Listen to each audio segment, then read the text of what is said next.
स्वर्गीय दयाळू प्रेमी अनुग्रहकारी जिवंत परमेश्वर पिताजी, आपल्या पवित्र चरणाजवळ आमचे उद्धार करता पवित्र प्रभू येशू ख्रिस्ताच्या नावातून आपल्याला धन्यवाद प्रणाम करतो.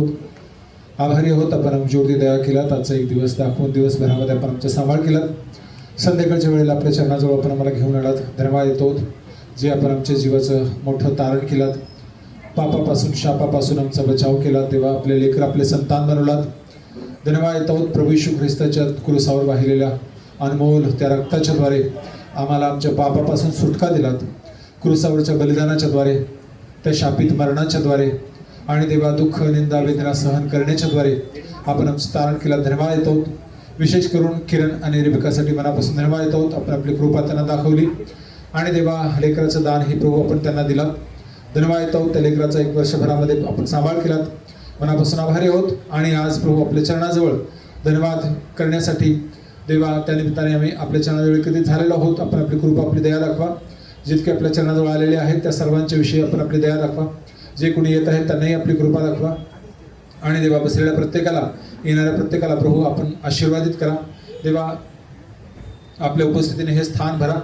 शत्रुशताने सर्व शक्ती अंधकारचे सर्व रुकावट आपण दूर करा. आपल्याच नावाचं गौरव, आपल्याच नावाची महिमा होऊ द्या प्रभू. आपल्या दासाने आपला अभिषेक देऊन आपल्या इच्छेप्रमाणे आपण चालवा. ज्या काही गरजा आवश्यकता आहेत आपल्या लोकांच्या माहीत आहे प्रभूजी. किरण आणि रेबकासाठी आणि विशेष करून येणाऱ्या जाणाऱ्या लोकांसाठी जी काही गरज आहे आपल्याला माहीत आहे प्रभूजी. ज्यांचं तारण झालं नाही त्यांच्यासाठीही आपली कृपा आपल्या दया दाखवून आपला शब्द त्यांच्या कानी पडावा आणि त्यांच्या जीवाचं तारण व्हावं ही आमची मनापासून प्रार्थना आहे. आपली कृपा आपली दया दाखवा. आपली उपस्थिती देऊन आपण आम्हाला चालवा. अंधकार सर्व शक्ती आपण दूर करा प्रभूजी. गीत गाण्यासाठी आपली कृपा आपली दया दाखवा. सर्व काही आपल्या गौरवासाठी आपल्या महिमेसाठी होऊ द्या. आपल्या उपस्थितीने हे स्थान आपण भरून टाका. प्रार्थना उद्धार करता पवित्र प्रभू येशू ख्रिस्ताच्या नावात मागतो म्हणून ऐका. आमेन.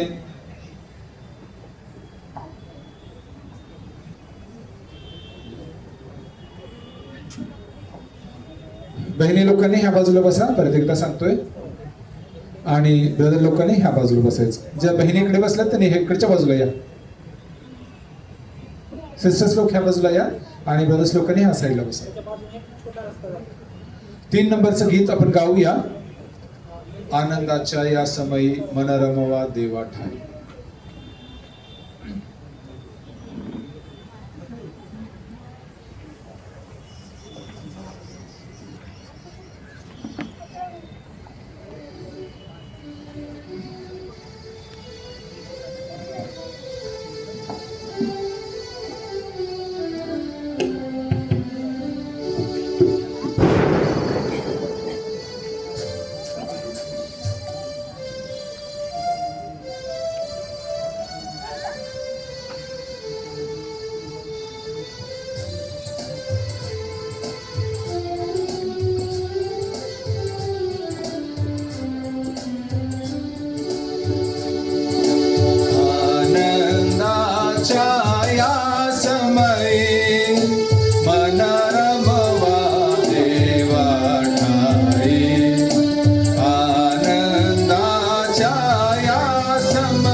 भक्त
4 नंबरचं गीत गाऊया. ऐका हो ऐका बंधूंनो, ख्रिस्त हा माझा जगात आहे. सॉन्ग शीट मध्ये 4 नंबरचं गीत.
आणखी एक गीत गाऊया आपण.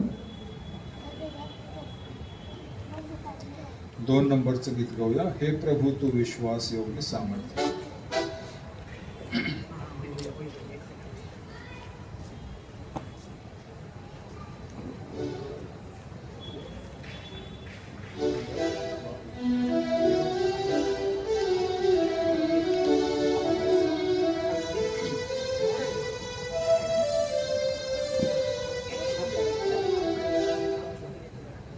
हे प्रभु तू विश्वास योग्य सामर्थी है. प्रभु तू विश्वास योग्य सामर्थी है. कैसा महान अद्भुत सच्चा प्रतापी तू दयालु है. कैसा महान अद्भुत सच्चा प्रतापी तू दयालु है. प्रभु तू विश्वास योग्य सामर्थी है. प्रभु तू विश्वास योग्य सामर्थी है. स्वर्ग और पृथ्वी पर उसके नीचे जो तेरे ही नाम पर घुटने टेके. स्वर्ग और पृथ्वी पर उसके नीचे जो तेरे ही नाम पर घुटने टेके. ईश्वर की महिमा करे. ईश्वर की महिमा करे. हर एक चीज स्वीकार करे भी तू ही प्रभु मसीह है. हर एक चीज स्वीकार करे भी तू ही प्रभु मसीह है. प्रभु तू विश्वास योग्य सामर्थी है. प्रभु तू विश्वास योग्य सामर्थी है. काम तेरे अद्भुत सामर्थ अपार जो प्रभुता करता और देखता भी है. काम तेरे अद्भुत सामर्थ अपार जो प्रभुता करता और देखता भी है. अद्भुत प्रेमी प्रभु है. अद्भुत प्रेमी प्रभु है. पापी बचाने जग में तू आया. महान उद्धार दिया है. पापी बचाने जग में तू आया. महान उद्धार दिया है. प्रभु तू विश्वास योग्य सामर्थी है. प्रभु तू विश्वास योग्य सामर्थी है. 40 बरस तक उनको चलाया जिनको छुड़ाया मिस्र से तूने. 40 बरस तक उनको चलाया जिनको छुड़ाया मिस्र से तूने. आंखों की पुतली समान. आंखों की पुतली समान. दृष्टांत हुए हम सब के लिए. अद्भुत तेरी योजना है. दृष्टांत हुए हम सब के लिए. अद्भुत तेरी योजना है. प्रभु तू विश्वास योग्य सामर्थी है. प्रभु तू विश्वास योग्य सामर्थी है. स्वर्ग तूने खोला मन्ना बरसाया और सबको जीवन का पानी दिया. स्वर्ग तूने खोला मन्ना बरसाया और सबको जीवन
एक नंबर के गीत में हम पहली एक कड़ी गाएंगे, फर्स्ट स्टैंजा। थोड़ा सा खड़े होकर आगे आइए, पीछे रहने वाले लोगों के लिए जगह बची। थोड़ा सा पुढे या, पहिल्या गीताचं पहिलं कडवं आपण गाऊया। उभं राहून थोडंसं पुढे सरकून बसा गात असताना। एक चरण मात्र आपण गाऊया।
फोटोग्राफर भाई से विनती है, जब तक परमेश्वर का वचन होता है उस समय तक आप भी शांति के साथ बैठकर सुनिएगा। बच्चों से विनती है, कोई भी यहाँ वहाँ दौड़ना या बातें करना मत करिएगा।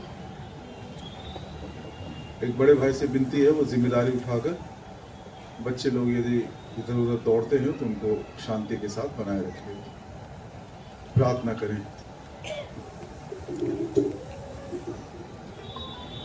हमारे प्रेमी स्वर्गीय पिता, सभी अच्छे आशीषों के दाता, धन्यवाद देते हैं वर्णन से बाहर उस अकथ्य दान के लिए जो प्रभु यीशु मसीह के द्वारा हमें दिए हैं। प्रभु यीशु मसीह परमेश्वर का पुत्र जिसने मुझसे प्रेम किया और अपने आप को मेरे लिए दे दिया। प्रभु यीशु मसीह जो हमारे पापों के लिए पकड़वाए गए लेकिन हमको धर्मी ठहराने के लिए फिर से जी उठे हैं। मरे हुओं में से जी उठने वाला पहलौठा हमारा प्रभु यीशु मसीह, जिसने मृत्यु को नाश करके जीवन और अमरता लेकर आए, वो हमारे प्रभु यीशु मसीह अनुग्रह के द्वारा संसार के करोड़ों में से आपकी दृष्टि हमारे ऊपर हुई, ढूंढ कर हमें उद्धार दिए।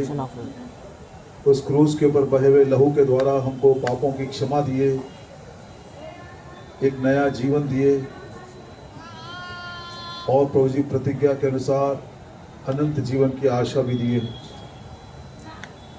इस नए जीवन को संभालने के लिए, भक्ति का जीवन बिताने के लिए सब कुछ अपने ईश्वरीय प्रबंध में हमारे लिए किए हैं। जैसे कालेब ने अपनी बेटी अक्सा के लिए ऊपर के झरे भी खोल दिए और नीचे के झरे भी खोल दिए, वैसे प्रभु यीशु मसीह के द्वारा आपने हमें आत्मिक आशीषों को स्वर्गीय स्थानों में दिए हैं और जो हमारे जीवन की यात्रा की आवश्यकताएं हैं सब कुछ आपने पूरा किए। आप भले परमेश्वर हैं, आप भला ही करते हैं। धन्यवाद देते हैं प्रभु जी आपके अनमोल वचनों के लिए। पवित्र शास्त्र के द्वारा आप हमारा मार्गदर्शन करते हैं, हमको बल देते हैं, या हिम्मत देते हैं और इसी वचन के सामर्थ्य के द्वारा पवित्रता को कायम रखने के लिए प्रभु यीशु मसीह के आगमन के लिए भी आप हमको तैयार करते हैं। धन्यवाद देते हैं जो प्रतिज्ञाएं आपने हमें दी हैं, हाँ और आमीन के साथ प्रभु यीशु मसीह के द्वारा पूरा भी करते हैं। प्रेम दयालु पिता, आज शाम को इस रीति से यहाँ पर इकट्ठा होने के लिए आपने हमको अनुग्रह दिए। भाई किरण और बहन के लिए हम धन्यवाद देते हैं। दुख की तराई में से गए लेकिन आपने उनके आंसुओं को पोंछ कर खुशी और आनंद में बदल दिए। आपकी स्तुति और बड़ाई करते हैं।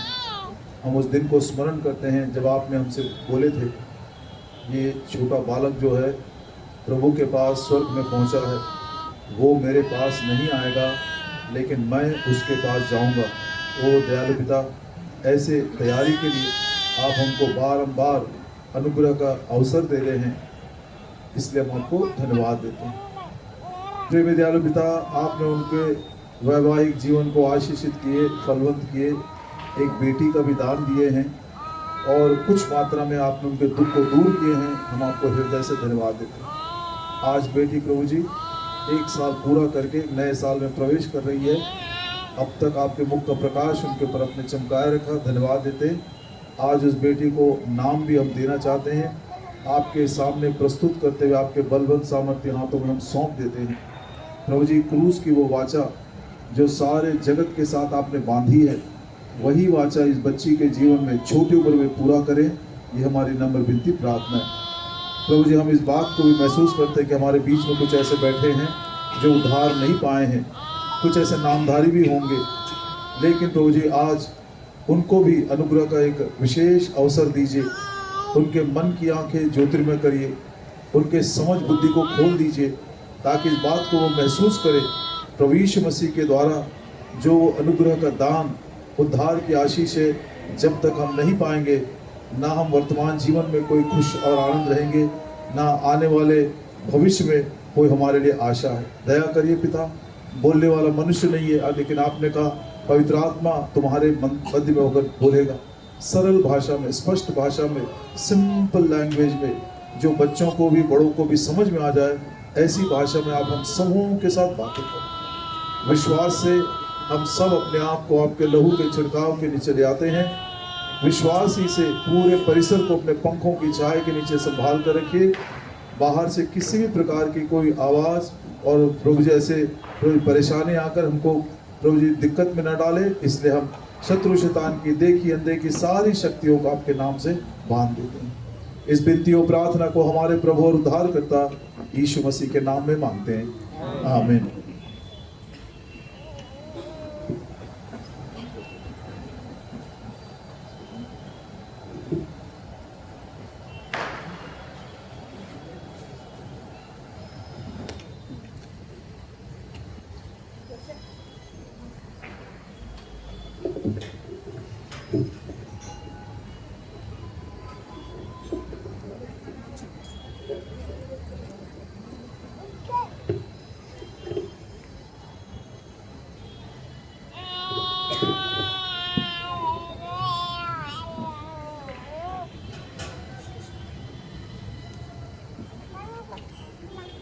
भाई किरण और बहन रिबका, आप सबों को मालूम होगा बहुत लंबा समय तो नहीं हुआ, दुख में से गए और उस दुख की तराई में से जाते हुए भी प्रभु यीशु मसीह के द्वारा सांत्वना और तसल्ली मिली। और वो वचन मुझे स्मरण आता है जो दाऊद ने कहा भजन संहिता 23:4 में, यदि मैं घोर अंधकार की तराई में से भी होकर चलूं, मैं नहीं डरूंगा, क्योंकि तू मेरे संग है, तेरे सोटे और तेरे लाठी से मुझको तसल्ली मिलती है। प्रभु ने उनके आँख के आंसुओं को कुछ हद तक पोंछ दिया और एक बेटी का दान देकर उनको आनंदित किया है। प्रभु के इस अनुग्रह के दान के विषय में हम भी आभार मानते हुए उस बच्ची को आज प्रभु के सामने प्रस्तुत करना चाहते हैं। बच्चों के विषय में पवित्र शास्त्र बाइबल में कोई भी रीति रिवाज नहीं है। इस बात को हम प्रभु यीशु मसीह से ही सीख सकते हैं। लूका सुसमाचार उसका 2 अध्याय और उसके 22 वचन में पढ़ते हैं। जिनके पास हिंदी या मराठी हो और यदि वो ऊंची आवाज से पढ़ सके तो मैं बड़ा धन्यवादी रहूंगा। मेरे हाथ में दूसरी बाइबल है, लूका सुसमाचार 2 अध्याय और उसका 22 वचन। जब मूसा की व्यवस्था के अनुसार उनके शुद्ध होने के दिन पूरे हुए तो वे उस यरूशलेम में ले गए कि प्रभु के सामने लाए। मूसा की व्यवस्था के अनुसार जब शुद्धता के दिन पूरे हो गए तो माता पिता यूसुफ और मरियम ने छोटे बालक प्रभु यीशु मसीह को मंदिर में परमेश्वर के सामने प्रस्तुत करने के लिए लाए। बस इतने ही, कोई रीति रिवाज नहीं है बच्चों के लगाव में। तो आज हम भी उन्हीं के पद चिन्हों पर चलते हुए इस छोटी बच्ची को कलीसिया के बीच में, अब कलीसिया बोले तो आप सोचते होंगे भैया ये कोई बेथेस्दा वाला है क्या, यहाँ पर कोई एलबेथिल वाला तो नहीं है, लेकिन नहीं, कलीसिया का वो अर्थ नहीं है। कल हमसे प्रभु ने बात किया था, प्रभु के घर का मतलब क्या है? बिल्डिंग नहीं है। हाँ, बेथेस्दा प्रार्थना घर बोलते हैं या बेथनिया प्रार्थना घर बोलते हैं, एलबेथिल प्रार्थना घर बोलते हैं, ये प्रभु का घर नहीं है। प्रभु का घर हम हैं। इब्रानियों के 3 में लिखा है प्रभु यीशु मसीह अपने घर का अधिकारी है और वो घर हम हैं। तो जहां पर हम इकट्ठा हुए वही प्रभु का घर हो गया। तो इस छत के ऊपर भी, खुले आसमान के नीचे हमने इकट्ठा हुए तो ये प्रभु का घर है, ये प्रभु की कलीसिया इकट्ठी हुई है। तो कलीसिया के बीच में इस छोटी बच्ची को हम प्रस्तुत करते हुए यही कहते हैं, हे प्रभु, जो अनुग्रह का दान तूने भाई किरण और बहन रिबका को दिया, इसलिए इसके लिए हम आभार मानते हैं और हम इसको धन्यवाद के साथ अंगीकार करते हैं। और हमारी यही प्रार्थना है कि जो वाचा, एक नई वाचा, सनातन वाचा कलवरी के क्रूज के लहू के द्वारा सारी दुनिया के साथ आपने बांधी है बिना पक्षपात के, उस वाचा को इस बच्ची के जीवन में छोटे उम्र में पूरा कर देना, है ना। बच्चों के विषय में बहुत सारी बातें हैं, लेकिन एक विचार हम इस रीति से आज सुनना चाहते हैं, समझना चाहते हैं। उत्पत्ति की किताब उसका 33 अध्याय 5 वचन में जब एसाव और याकूब, दो भाई हैं ये, 20 सालों के बाद जब आमने सामने मुलाकात किए तो एसाव भी परेशान हो गया, भैया इतनी बड़ी भीड़ के साथ आ रहा है, इतने बाल बच्चे, बड़ी भीड़ है। तो उसने पूछा भैया ये कौन है? तो 5 वचन में देखिए क्या बोलता है। उत्पत्ति की किताब 33 अध्याय और उसका 5 वचन। तब उसने आंख उठाकर स्त्रियों और बच्चों को देखा और पूछा, ये जो तेरे साथ है वे कौन है? कौन है? उसने कहा, ये तेरे दास के लड़के हैं, जिन्हें परमेश्वर ने अनुग्रह करके मुझको दिया है। कितना सुंदर ये जवाब है। ये कौन है? परमेश्वर ने अनुग्रह करके इन बच्चों को मुझे दान के रूप में दिया है। तो ये पहली बात हम आज बच्चों के बारे में सीखते हैं। बच्चे जो हैं एक गिफ्ट ऑफ ग्रेस है, अनुग्रह का दान है परमेश्वर की ओर से। इन बच्चों के बारे में अनुग्रह का दान मिला है, तो इसके लिए हमें क्या करना है? इस बात को हमने कई बार सुना है, आज एक बार सिर्फ याद करेंगे, पासिंग रेफरेंस। निर्गमन के दूसरे अध्याय में, मैं खोलिएगा मत, जैसे ये सबको मालूम है ये बात। निर्गमन के दूसरे अध्याय में नील नदी के ऊपर जब फिरौन की बेटी ने मूसा को पाया तो उसका हृदय में प्रेम उमड़ पड़ा। मरियम तुरंत उसकी बड़ी बहन आकर पूछती है, क्या मैं इस बालक के लिए किसी दाई को लेकर आऊं? तो बोलती जा जल्दी लेकर आ। तो मरियम जाकर उसकी मां को लेकर आई, जोकेबेद उसका नाम है। फिरौन की बेटी मूसा की मां से कहती है, इस बालक को नरिश कर, मेरे लिए दूध पिलाकर इसको बढ़ाकर मैं वापस आऊंगी और इस बालक को मैं अपने महल में ले जाना चाहती हूं। वो फिरौन मतलब उसके बहुत बड़ा राज्य, वो एक समय था जब वो सुपर पावर था। मानो एक चित्र के रूप में परमेश्वर यहोवा भी यही कह रहा, भैया मैं एक गिफ्ट दिया हूं तुमको, इससे बड़ा आनंद मनाओ, बड़े खुश हो जाओ, तुम्हारे फलवंत जीवन के लिए तुम बड़े आनंदित हो जाओ। लेकिन याद रखना मैं फिर से आ रहा हूं और जब मैं आऊंगा तो इसी तुम्हारे बच्चों को मैं अपने राज्य में ले जाना चाहता हूं। माता पिता के लिए कितनी बड़ी जिम्मेदारी है। बच्चों के लिए हमारा जो दर्शन है ये 60-70 सालों के लिए नहीं होना चाहिए। उसका यह मतलब नहीं कि पढ़ाना नहीं है, लिखाना नहीं है, अच्छा भोजन नहीं देना, अच्छे कपड़े नहीं देना, सब कुछ बढ़िया करना है। पिताजी यदि 100 रुपया कमाता है तो मैं इससे बिल्कुल हैरान नहीं होऊंगा यदि वो प्रभु का भाग प्रभु को देकर वो पूरा भाग अपने बच्चों को खर्च कर दे। करना चाहिए। लेकिन दर्शन जब आती है तो क्या दर्शन है? प्रभु जी तूने दान के रूप में दिया, अनुग्रह का दान है, तू आ रहा है, इस बच्चे को मैं तेरे राज्य के लिए तैयार करना है। तो इस दृष्टिकोण से प्रस्तुत करेंगे। लेकिन परमेश्वर का प्रेम देखिए, अनुग्रह के द्वारा इन बच्चों को हमें देने से पहले एक और दान उसने हमें दिया है और वो दान के विषय में वर्णन से बाहर हम बोल भी नहीं सकते। 2 कुरिन्थी 9 अध्याय और उसका 15 वचन। 2 कुरिन्थी 9 अध्याय और उसका 15 वचन। जल्दी जल्दी पढ़ते जाइए। परमेश्वर का उसके उस दान के लिए एक मिनट सुनो, भाई राजू के हाथ में माइक है, उनको पढ़ने दीजिए। बहुत सारे अंधेरे में बैठे हुए हैं, उनको सुनना पड़े। हाँ, ऊंची आवाज से पढ़े। परमेश्वर का उसके उस दान के लिए जो वर्णन से बाहर है, धन्यवाद हो। सब मेरे पीछे बोलिए। परमेश्वर का उस दान के लिए जो वर्णन से बाहर है, धन्यवाद दो। ये वर्णन से बाहर दान कौन है? प्रभु यीशु मसीह है। यहां पर बैठे हुए सबके सब क्या सचमुच दिल की गहराई से बोल सकते, हे परमेश्वर यहोवा मैं तुझको धन्यवाद देता हूं, तूने मुझको एक ऐसा दान दिया है जिसके बारे में मैं बोल भी नहीं सकता हूं, मेरे पास शब्द नहीं है बोलने के लिए। वर्णन से बाहर दान तूने मुझको दिया। अब ये मालूम पड़ता है अनुग्रह के द्वारा ये जो दान मिला है उससे भी बढ़कर एक दान है जो वर्णन से बाहर है, परमेश्वर ने हमारे लिए दिया। हमारे लिए नहीं, सारी दुनिया के लिए दिया।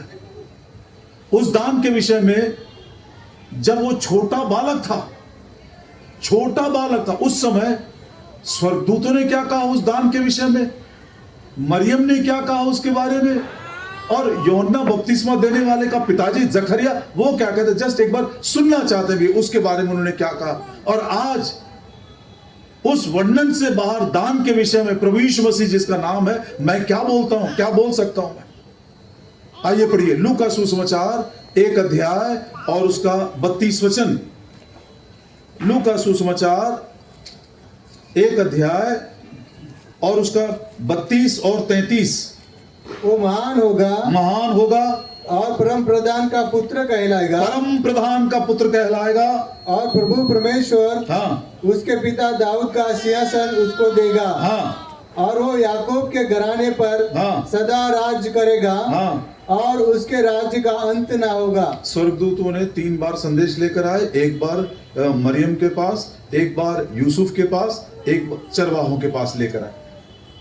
पढ़कर आपको अजीब सा होगा, पहला संदेश जो स्वर्गदूतों ने इस बालक के बारे में लेकर आए, क्या मालूम, परम प्रधान का पुत्र है लेकिन राजा के समान वो बैठेगा।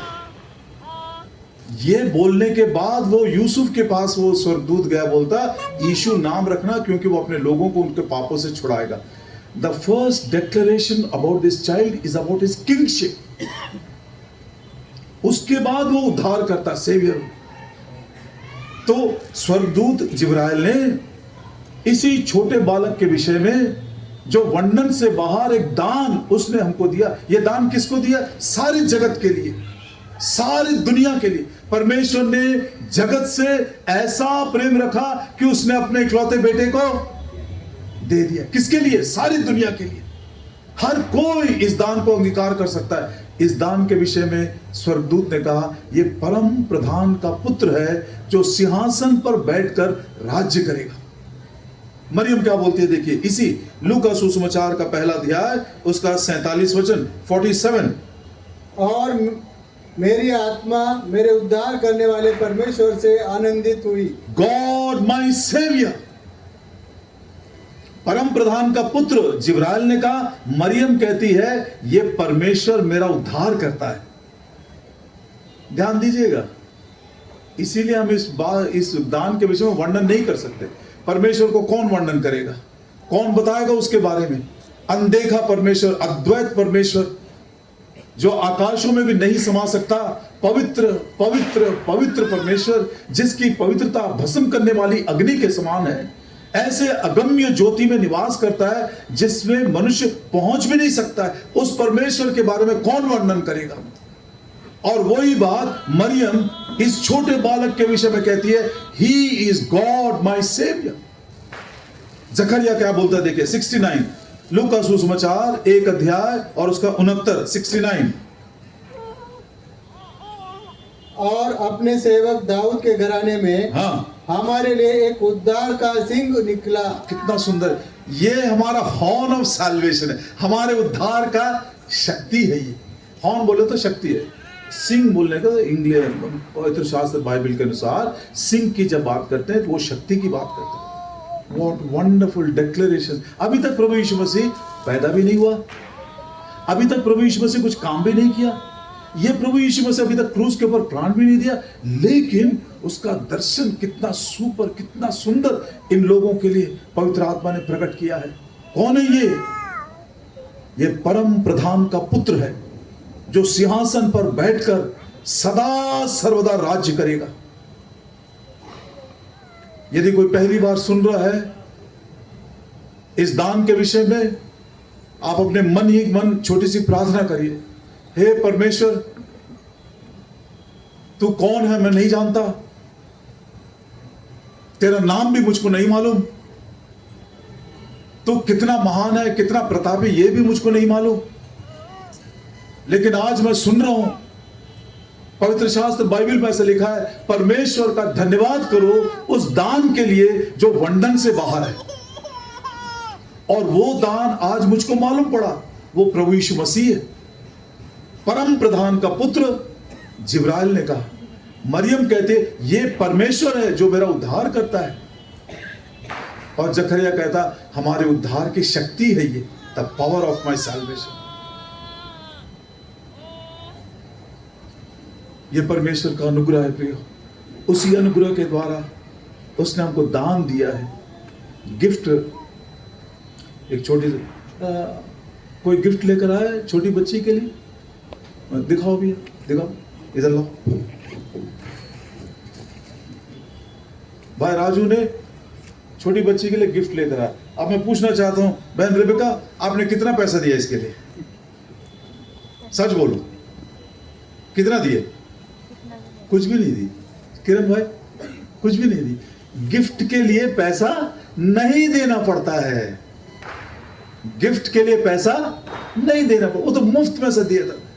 उनके मन में आपके बच्ची के लिए प्रेम है, आपके लिए प्रेम है, आस्था है, इसलिए उन्होंने खर्च किया। अपने मेहनत और कमाई के पैसे को थोड़ा खर्च करके हम ये भेंट ला कर दिया, बेटा हम आपसे प्रेम करते हैं और आपसे हमारा अच्छा सा। परमेश्वर भी यही बोल रहा है, मैं तुमसे प्रेम करता हूं, एक गिफ्ट मैं दे रहा हूं तुमको। अनुग्रह का दान है ये। इस दान के विषय में दो बातें आज हम सुनना चाहते हैं अच्छे से। पहला, इफिसियों की पत्री उसका 2 अध्याय 8 वचन। इफिसियों की पत्री 2 अध्याय 8 वचन।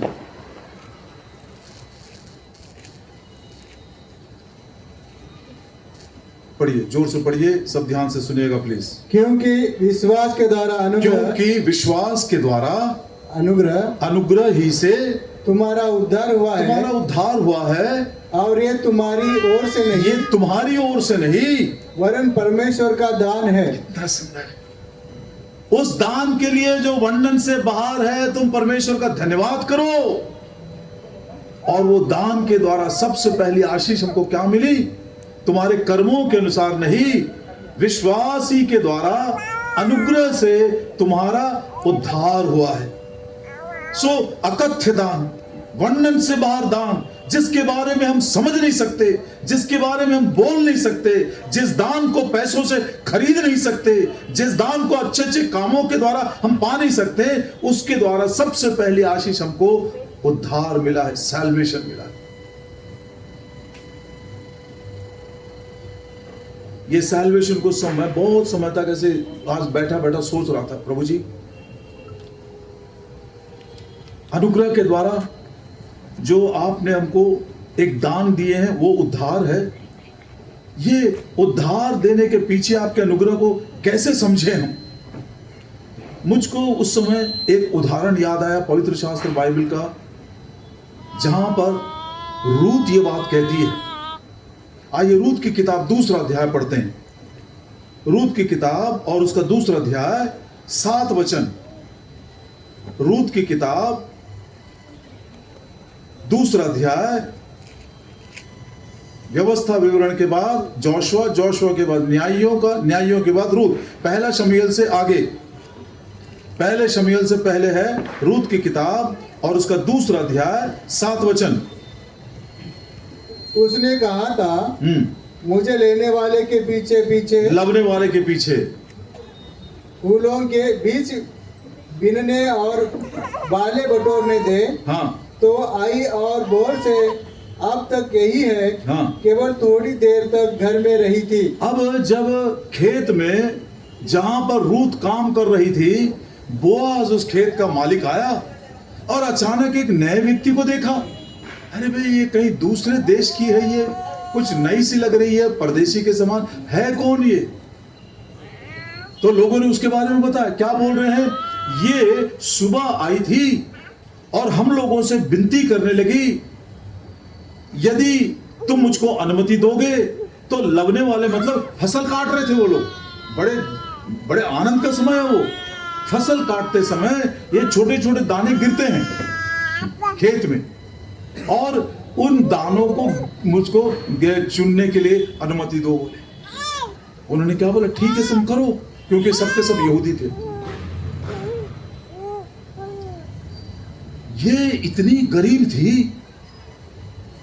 परदेश से आई है, खाने के लिए उसके पास कुछ नहीं है, घर में भी कुछ नहीं है, इसीलिए सुबह सुबह निकली है मेहनत करने के लिए।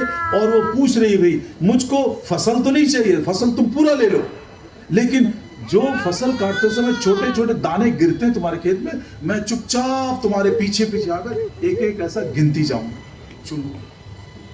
आपको मालूम है प्रिय, इस बात को हमारा परमेश्वर पहले से मालूम कर रहा है। उसको मालूम था दुनिया में गरीब लोग होंगे। उन गरीबों की चिंता करते हुए, उन गरीबों की चिंता करते हुए, चाहे वो यहूदा के हो, चाहे वो दूसरे अन्य जातियों में से हो, गरीबों की चिंता करते हुए हमारे परमेश्वर के हृदय में 4 लोगों के लिए विशेष प्रेम है। मसीह लोग इस बात को ध्यान देना प्लीज। लेवियों के लिए, परदेशियों के लिए, अनाथों के लिए और विधवाओं के लिए परमेश्वर के हृदय में एक विशेष प्रकार का प्रेम है। वो किसी भी जात के हों, किसी भी देश के हों, बार बार व्यवस्था में आया है। मैं उसको भी प्रमाणित करता हूं आपको। हमारे परमेश्वर को पहले से मालूम था, अरे गरीब लोग दुनिया में होंगे, इन गरीबों के लिए कुछ ना कुछ प्रबंध मुझे करना है। अब पढ़िए लेवी की किताब 19 अध्याय, लेवी की किताब उसका 19 अध्याय 9 और 10। लेवी की किताब 19 अध्याय उसका 9 और 10 पढ़िए जोर से। और अपनी दाख की बारी का दाना, परमेश्वर यहोवा अपने लोगों को ये आज्ञा दे रहा है। क्या बोलता है? और अपनी दाख की बारी का दाना, अपने दाख की बारी का दाना न तोड़ लेना। हाँ। और अपनी दाख की बारी के जड़े हुए अंगूरों को न बटोरना। हाँ। उन्हीं दिन और परदेशी लोगों के लिए छोड़ देना। हाँ। मैं तुम्हारा परमेश्वर यहोवा हूँ। 10 पढ़िए। 10 ही पढ़ा, 9 नहीं पढ़े? 9 और 10 बोला मैं भाई। फिर जब तुम अपने देश के खेत हाँ काटो, तब जब तुम अपने खेत में फसल काटने के लिए जाओगे, अपने खेत के कोने कोने तक पूरा न काटना, पूरा न काटना। और काटे हुए खेत की हाँ। गिरी पड़ी बालों को न चुनना। और फसल काटते समय थोड़े बहुत दाने जब गिर जाते हैं उसको फिर तुम ना चुनना। क्यों? और अपनी दाख की बारी का दाना हाँ। न तोड़ लेना। ना तोड़ लेना। और अपनी दाख की बारी के जड़े हुए अंगूरों को न बटोरना। क्यों? क्यों कह रहा है प्रभु? उन्हीं दिन और परदेशी लोगों के लिए छोड़ देना। मैं तुम्हारा परमेश्वर यहोवा हूँ। ठीक से पढ़ो।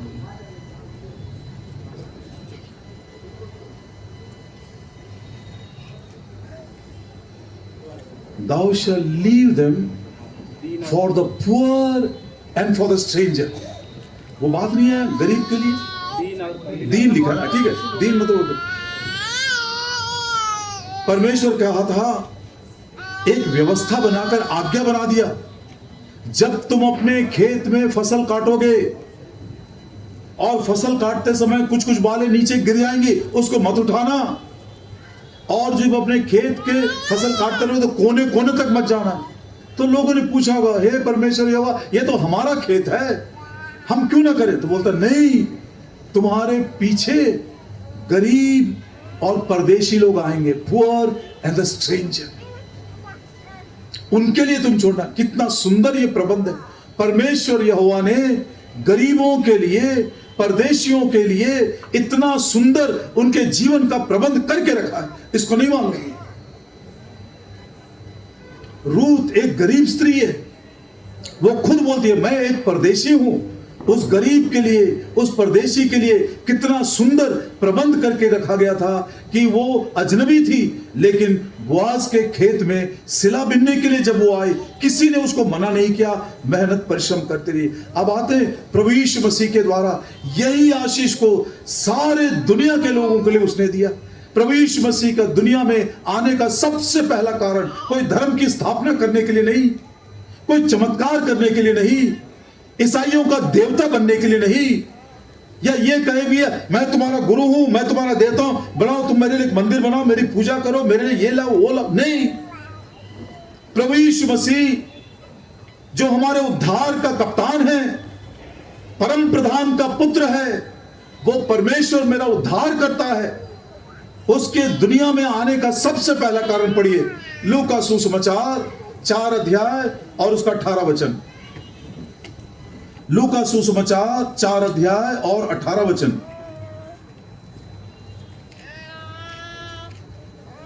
जल्दी पढ़ो बेटा। प्रभु का आत्मा मुझ पर है, परमेश्वर का आत्मा मुझ पर है, इसलिए कि उसने कंगालों को सुसमाचार सुनाने के लिए, कंगालों को, गरीबों को सुसमाचार, खुशखबरी सुनाने के लिए मुझको आत्मा का अभिषेक किया। He has anointed me to preach the gospel to the poor।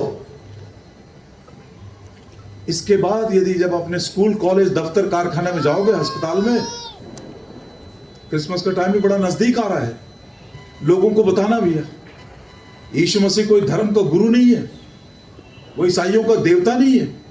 अरे वो तो परम प्रधान का पुत्र है, हमारे उद्धार का शक्ति है। वो इसीलिए आया कि वो गरीबों को सुसमाचार सुनाए।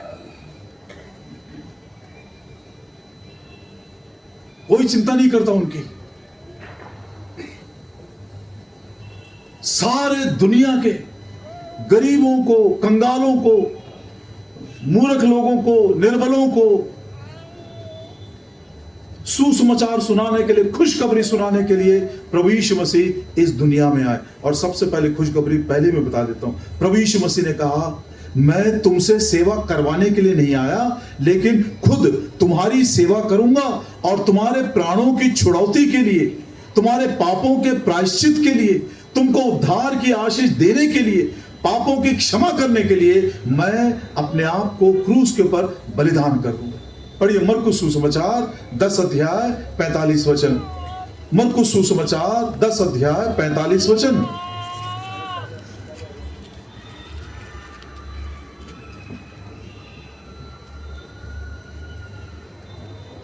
मरकुस सुसमाचार, क्योंकि मनुष्य का पुत्र, क्योंकि प्रभु यीशु मसीह मनुष्य का पुत्र हाँ, इसलिए नहीं आया, इसलिए नहीं आया कि उसकी सेवा टहल की जाए, कि दूसरे लोग उसकी सेवा टहल करे, पर इसलिए आया कि, इसलिए आया कि आप सेवा टहल करें। वो स्वयं दूसरों की सेवा टहल करेगा, बहुतों की छुड़ौती के लिए, और बहुतों के प्राणों की छुड़ौती के लिए अपना प्राण बलिदान करे। कितना ये खुशखबरी।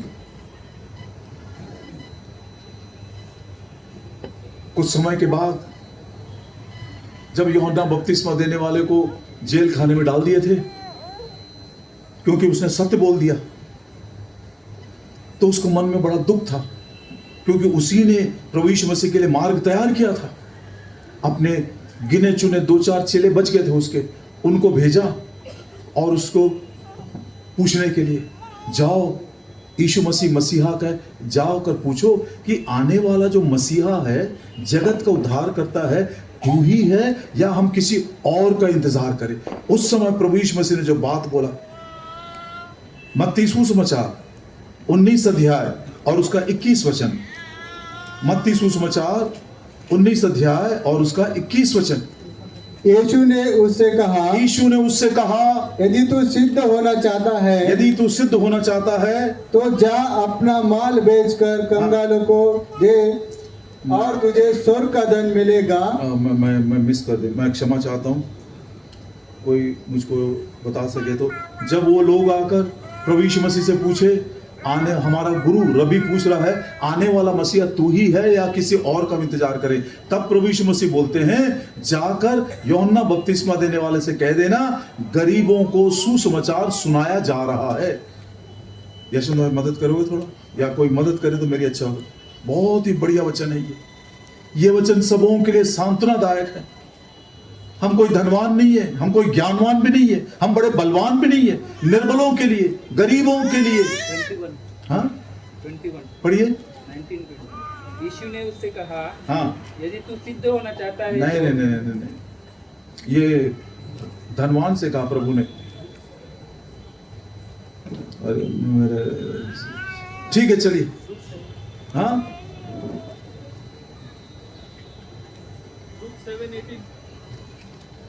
लूक 7:18 पढ़िए प्लीज। लूक 7 अध्याय 18 वचन, जल्दी पढ़िए। लूका का 7 अध्याय 18 वचन। यूहन्ना को उसके चेलों ने हाँ, इन सब बातों का समाचार दिया। तब यूहन्ना ने अपने चेलों में से 2 को बुलाकर हाँ, प्रभु के पास ये पूछने के लिए भेजा, हाँ, क्या आने वाला तू ही है, हाँ, या हम किसी और की बात देखें? अच्छा, प्रभु यीशु मसीह ने क्या जवाब दिया? और उसने उनसे कहा, जो कुछ तुमने देखा और सुना है, जाकर यूहन्ना से कह दो कि अंधे देखते हैं, हाँ। लंगड़े चलते फिरते हैं, हाँ, कोढ़ी शुद्ध किए जाते हैं, बहरे सुनते हैं, मुर्दे जिलाए जाते हैं, हाँ। और कंगालों को सुसमाचार सुनाया जाता है। ये प्रूफ है। जगत का उद्धार करता प्रभु यीशु मसीह किस लिए आया? कंगालों को सुसमाचार सुनाने के लिए, गरीबों को खुशखबरी देने के लिए। क्या खुशखबरी? मैं तुमसे सेवा करवाने के लिए नहीं आया, मैं तुम्हारी सेवा करने के लिए आया हूं। और अंत में कलवरी के क्रूस के ऊपर तुम्हारे पापों की क्षमा के लिए, तुम्हारे प्रायश्चित के लिए, तुमको उद्धार देने के लिए, तुमको नया जीवन देने के लिए मैं खुद बलिदान हो जाऊंगा। पवित्र शास्त्र बाइबल कहती है, बिना लहू बहाए पापों की क्षमा नहीं। और ये कोई जानवरों का, बैलों का, बकरों का लहू नहीं। प्रभु यीशु मसीह पवित्र पवित्र पवित्र परमेश्वर का स्वरूप है, वो जो पाप को जानता तक नहीं था, जिसने पाप नहीं किया क्योंकि उसके अंदर पाप था ही नहीं। पवित्र शास्त्र में लिखा है, हर एक बात में आपके और मेरे जैसा परखा गया तो भी वो निष्पाप निकला। ऐसा पवित्र प्रभु यीशु मसीह, जिसे पाप छू भी नहीं सका, कलवरी के क्रूस के ऊपर अपने प्राण को हमारे लिए उंडेल दिया। उसके सर के ऊपर कांटों का ताज रखे, उसके हाथ और पैरों में कीले ठोक दिए, उसके पीठ को कोड़ों की मार से खोल दिए। पवित्र शास्त्र बाइबल में लिखा है, हमारे अधर्म के लिए उसको कुचला गया, हमारे अपराधों के लिए उसको घायल किया गया, हमारे शांति के लिए उसके ऊपर ताड़ना हुई। प्रभु यीशु मसीह अपने प्राणों की वेदना में प्रार्थना किया, हे पिता इन्हें क्षमा कर दे, हे पिता इन्हें क्षमा कर दे, ये नहीं जानते ये क्या करते हैं। ऐसा बोलते हुए प्रभु यीशु मसीह ने हमारे पापों के लिए प्रायश्चित किया, हमारे पापों के लिए उसने प्राण बलिदान किया, मारा गया, दफनाया गया और तीसरे दिन मरे हुए में से जी उठा। मृत्यु को नाश करके जीवन और अमरता लेकर आए। अब दुनिया के हर एक कंगाल के लिए, हर एक निर्बल के लिए, हर एक मूर्ख के लिए ये खुशखबरी है।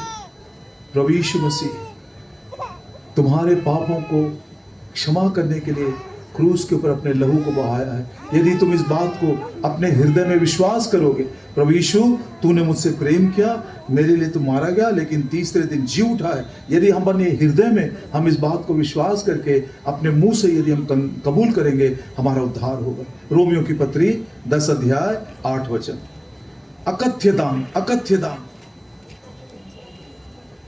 जिसके विषय में पवित्र शास्त्र बाइबल हमको बताती है, उस दान का सबसे पहला आशीष प्रभु यीशु मसीह हमको उद्धार दिया है। पढ़िए। परंतु वो क्या कहती है, हाँ, एक ही वचन तेरे निकट है, वचन तेरे निकट आ गया है, तेरे मुंह में और तेरे मन में है। हाँ, ये वचन परमेश्वर ने तुम्हारे मन में पहुंचा दिया है। ये वही विश्वास का वचन है, हाँ, जो हम प्रचार करते हैं। 10 वचन पढ़िए।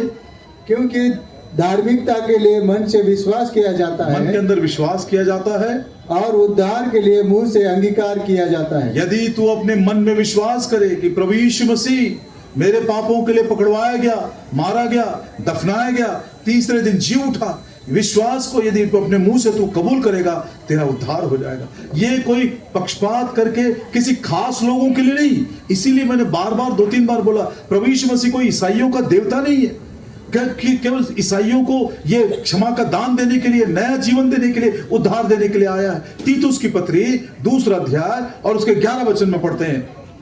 तीतुस की पत्री 2 अध्याय और उसका 11 वचन। तीतुस की पत्री 2 अध्याय 11 वचन। बोलिए मेरे पीछे। परमेश्वर का अनुग्रह जो सारे जगत के उद्धार के लिए है प्रकट हो गया। परमेश्वर का वो अनुग्रह, अनुग्रह का वो दान, वर्णन से बाहर वो दान जो सारे दुनिया के उद्धार के लिए प्रकट हो गया। अब ये कोई छिपी हुई बात नहीं है। गरीबों को सुसमाचार सुनाने के लिए, परदेशियों को संभालने के लिए, रूत ने इस बात को अनुभव किया। वो क्यों बेथलेहम में आई है, क्यों वो नवमी के साथ आई है, परमेश्वर के बारे में उसने क्या सुना, उसको हमको तो नहीं मालूम, लेकिन यहां पर खेत में आने के बाद उसको मालूम पड़ गया मुझ जैसे गरीब के लिए, मेरे जैसे परदेशी के लिए उस परमेश्वर ने कितना सुंदर प्रबंध करके रखा है। प्रिय, आपको शायद मालूम हो या ना हो, आपके मन में कोई गलतफहमी भी होगी, लेकिन आज आपको हम कहते हैं प्रभु यीशु मसीह परम प्रधान का पुत्र, हमारा परमेश्वर उद्धार करता, हमारे उद्धार की शक्ति है वो, हमारा मतलब सारी दुनिया के लिए आपसे भी प्रेम किया, आपके लिए भी उसने अपने प्रेम को प्रकट किया है, आपके लिए अपना अनुग्रह प्रकट किया है, दान के रूप में ये उद्धार देना चाहता है। ये तुम्हारी ओर से नहीं है, अनुग्रह के द्वारा दान मिला है और विश्वास के द्वारा उस दान को हम अंगीकार कर सकते हैं। बस सरल सा विश्वास, प्रभु जी तूने मुझसे प्रेम किया, मेरे लिए तू मारा गया, मेरे लिए तू दफनाया गया, फिर जी उठा है। अनुग्रह के द्वारा परमेश्वर ने दान दिया, विश्वास के द्वारा उसको आज हम अंगीकार कर सकते हैं। जितनों ने प्रभु यीशु मसीह को अपने हृदय में अंगीकार किया, उतनों को उसने परमेश्वर के संतान होने का अधिकार भी दे दिया। ये पहली आशीष है। अब दूसरी आशीष देखिए, उसी रूत की किताब दूसरा अध्याय, रूत की किताब दूसरा अध्याय 9 वचन। थोड़ी देर के बाद बोआज आ गया। अब बोआज क्या बोलता है देखिए रूत के साथ, 9 वचन 2 का 9। जिस खेत को वे लौती हो, हाँ, उसी पर तेरा ध्यान बंधा रहे, इसी खेत में तेरी आंखें लगी रहे, और उन्हीं के पीछे पीछे चला करना। उन्हीं के पीछे पीछे चला करना। क्या मैंने जवानों को आज्ञा नहीं दी? क्या मैंने जवानों को पहले से ही आज्ञा नहीं दी कि वे तुझे तंग न करें? कि तुझे तंग ना करे, मतलब तेरे जीवन को मैंने सुरक्षित कर दिया है, सिक्योरिटी। कोई भी तुझको तंग नहीं करे, कोई तेरा नुकसान ना करे। तू मेरे खेत में आई है, विश्वास से आई है। गरीबों के लिए, परदेशियों के लिए कितना सुंदर मैंने प्रबंध करके रखा है। तूने उस अनुग्रह के प्रबंध को विश्वास से अंगीकार कर ली है। ये खेत छोड़कर मत जाना। और मैंने तेरे जीवन की सुरक्षा के लिए भी प्रबंध कर दिया है। ना केवल उसके लिए, लेकिन नए नियम की भाषा को समझने के लिए एक पुराने नियम को उदाहरण देखकर फिर हम नए नियम में चले जाएंगे। कितना सुंदर! जो भी बोआज के खेत में पहुंचे हैं, जितने लोगों ने प्रभु यीशु मसीह को विश्वास के द्वारा अंगीकार किए हैं, उनके प्राणों की सुरक्षा कितना सुंदर प्रबंध उसने किया। पहला इतिहास और उसका 16 अध्याय, पहला इतिहास और उसका 16 अध्याय 19 और लेकर 22 वचन तक। पहला इतिहास 16 अध्याय 19 वचन से लेकर 22 वचन तक। जल्दी जल्दी पढ़िए। उस समय तो तुम गिनती में थोड़े थे, उस समय तुम गिनती में थोड़े थे, वरन बहुत ही थोड़े, बहुत ही थोड़े थे। उस देश में परदेशी थे, और तुम लोग परदेशी के समान थे। और वे एक जाति हाँ, दूसरी जाति में और एक राज्य दूसरे में फिरते तो रहे। एक देश से दूसरे देश में, एक राज्य से दूसरे राज्य में तुम परदेशियों के समान घूम रहे थे। परंतु उसने किसी मनुष्य को हाँ, उन पर अंधेर करने को न दिया, कि एक भी मनुष्य को उनके ऊपर अंधेर करने के लिए अनुमति नहीं दिया। और वो राजाओं को उनके निमित्त हाँ, ये धमकी देता था 22 वचन, मेरे अभिषक्तों को हाँ, मत छुओ और ना मेरे नबियों को हानि करो। क्या सुरक्षा देखिए! परमेश्वर ने पहले से ही प्रबंध कर दिया। मैंने सबको सुझा दिया, मेरे लोगों का कोई नुकसान और हानि मत करना। जब वो लोग परदेशी के समान एक देश से दूसरे देश जा रहे थे, एक राज्य से दूसरे राज्य में जा रहे थे। प्रियो, ये सारी दुनिया हमारे लिए परदेश के समान है। हम थोड़े दिन के यात्री हैं, कुछ दिनों के बाद हम छोड़कर चले जाएंगे। हमारा घर यहां पर नहीं है। और ऐसे परदेशियों के लिए, ऐसे कंगालों के लिए ना केवल उसने उद्धार का प्रबंध किया है, जीवन की रोटी का भी उसने प्रबंध किया है, लेकिन हमारी सुरक्षा भी उसके दृष्टि में कितना अनमोल था। देखिए, दूसरा गिफ्ट, प्रेरितों के काम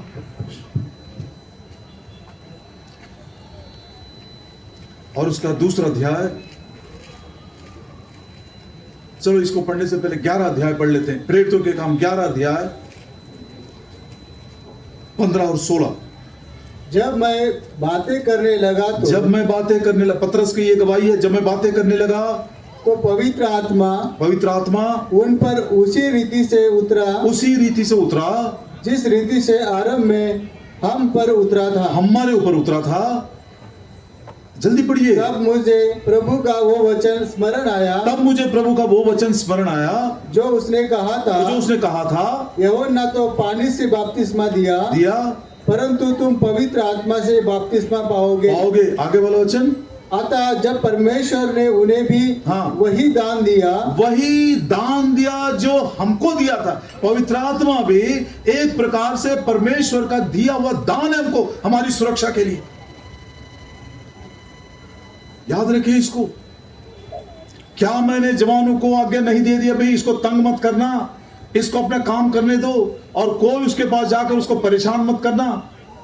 वैसा ही प्रभु यीशु मसीह ने प्रतिज्ञा देकर गया था, मैं तुमको एक और दान भेजूंगा जो तुम्हारे संग हमेशा निवास करेगा। यूहन्ना सुसमाचार 14 अध्याय और उसका 16 वचन। यूहन्ना सुसमाचार 14 अध्याय और उसका 16 वचन।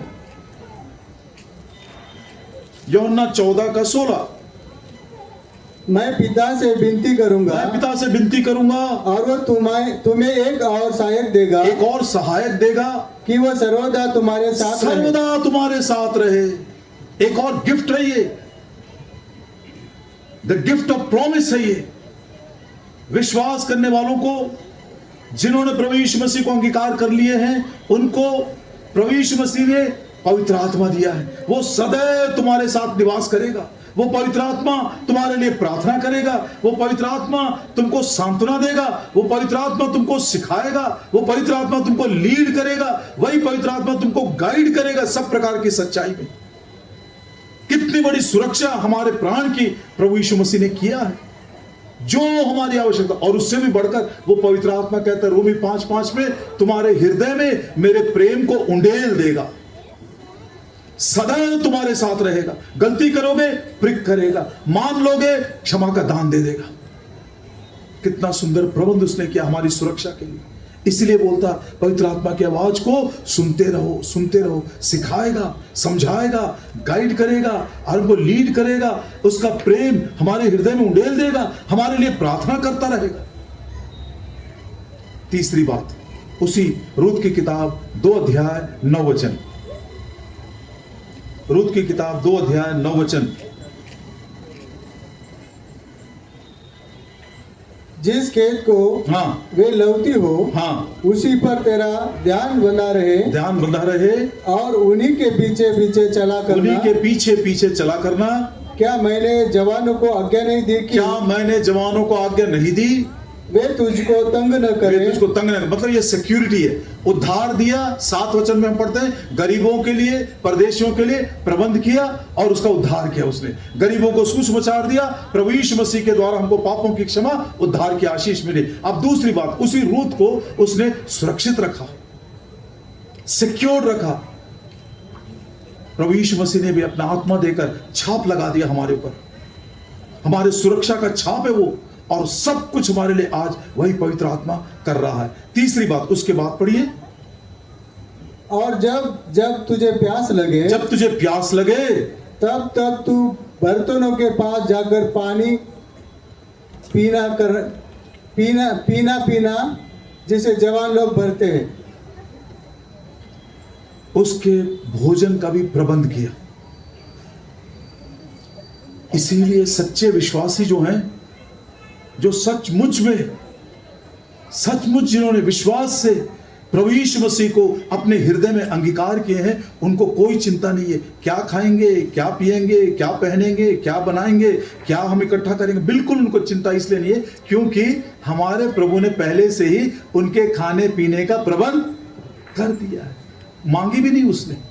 प्रभु यीशु मसीह इसलिए बोलते अन्य जातियों के समान, जिनको विश्वास नहीं है, जिनको उद्धार नहीं मिला, जिनके जीवन की सुरक्षा उनको नहीं मालूम, भविष्य में क्या होगा वो भी उनको नहीं मालूम, ऐसों के समान क्या खाएंगे, क्या पिएंगे, क्या पहनेंगे, इसकी चिंता तुम मत करना, क्योंकि तुम्हारे स्वर्गीय पिता को तुम्हारी सारी आवश्यकताएं पहले से मालूम है। क्या क्या दिया? सैल्वेशन, सिक्योरिटी, सस्टेनेंस, भोजन भी दिया।